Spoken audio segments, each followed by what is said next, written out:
I'm Chris with iPhone in Canada, here with a look back at Apple's keynote for today, September 9th, 2014.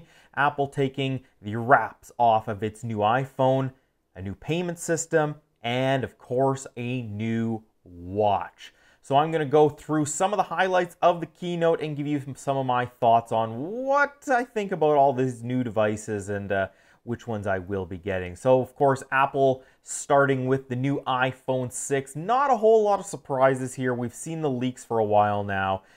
We are going to have two new iPhone 6. We're going to have the iPhone 6, which is going to have a screen of 4.7 inches, and we're going to have the iPhone 6 Plus, which is going to be the phablet 5.5 inches. Now, these are going to go on sale on September 19th. You can actually start pre-ordering your devices on September 12th, and that's this Friday. So if you don't want to stand in line, get your pre-order in, and it can be delivered to you at home. So in typical Apple fashion, the new iPhone is going to be a lot thinner. It's going to have rounded edges, much like we've seen with all the leaks. So not a whole lot new there. The battery, you're going to get a little bit better battery performance with the iPhone 6 and even a little bit more battery performance with the iPhone 6 Plus, but nothing really spectacular. I know there's a lot of people who are having trouble with their iPhone 5S and their battery life. You're not going to get a whole lot, and while the battery is a lot bigger inside these two new devices, it's going to be powering the new bigger screen. Now with these new iPhone 6s, Apple giving us the new A8 chip inside of it, promising and things are going to be running more efficient, so that should also help with the battery life. Also with the new iPhone 6 and iPhone 6 Plus, Apple adding a barometer to sense air pressure, and what that does is it'll be able to determine your elevation. Now the big changes and what I'm really looking forward to are the changes in the camera, and yes, much like the leaks suggested, the new iPhones are going to have a protruding camera on the back. I'm not sure how I feel about this. It's going to be very similar to the iPod Touch. Just going to have to wait and see how we like that. I know there's a lot of people right now that don't like that, but let's just kind of wait and see how it looks and how it feels and everything like that. And I know a lot of people use cases, so it actually won't be much of a problem. But now, the camera, you're going to have full 1080p HD video at 60 and 30 frames per second.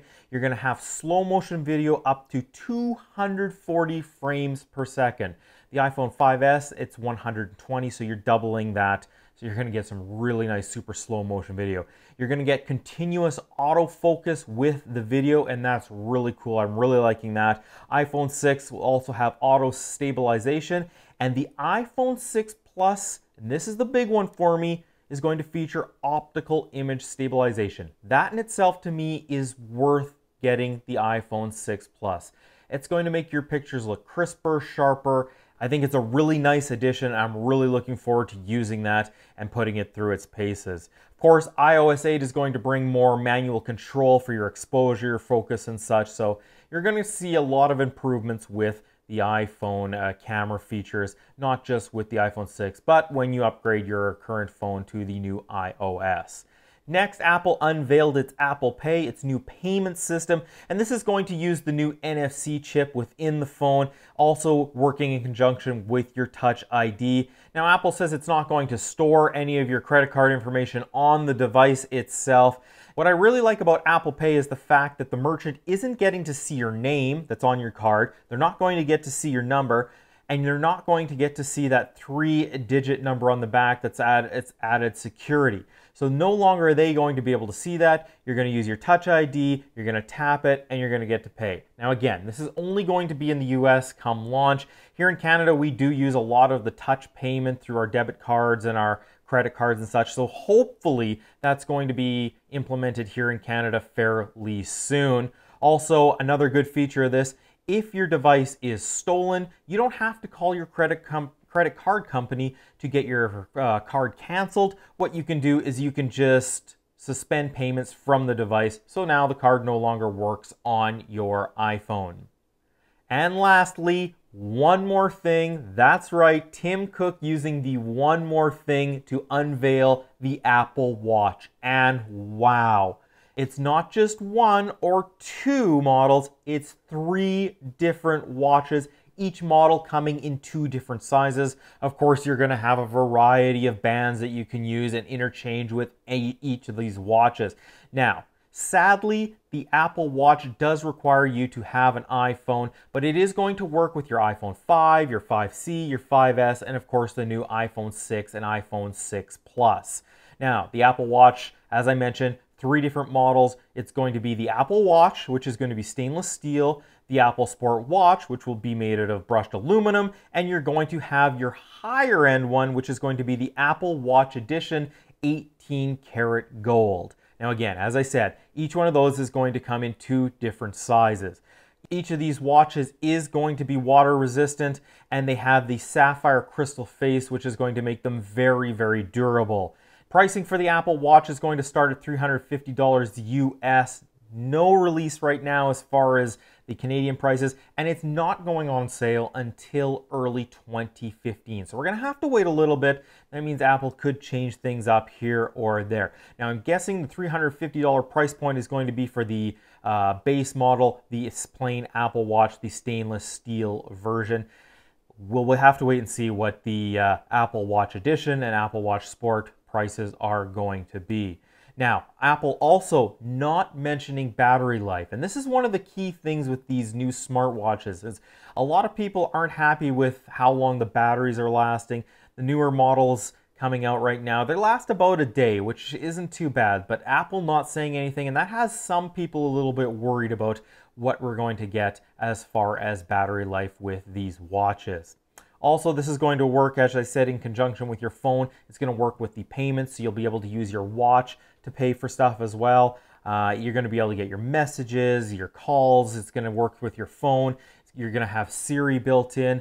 Also interesting with it is it has a hardware dial. You are going to be able to use your finger and swipe. It is a touch screen as well, but they have what they're calling a digital crown, which is the little on the side, the little dial. You're going to be able to navigate allow for more precise navigation within the apps. Now, Apple did show off a bunch of apps and such like Twitter and that, and it did a long video showing the Apple Watch, and it really does look cool. Now, I know the $350 price point is a little bit steep, especially considering you're going to need an Apple iPhone to use this with, but you know, Apple stuff isn't cheap. We're just gonna have to wait to find out when this actually goes on sale and a better price point for each of the different models. So I'm really excited about the iPhone 6. I will be getting the iPhone 6 Plus.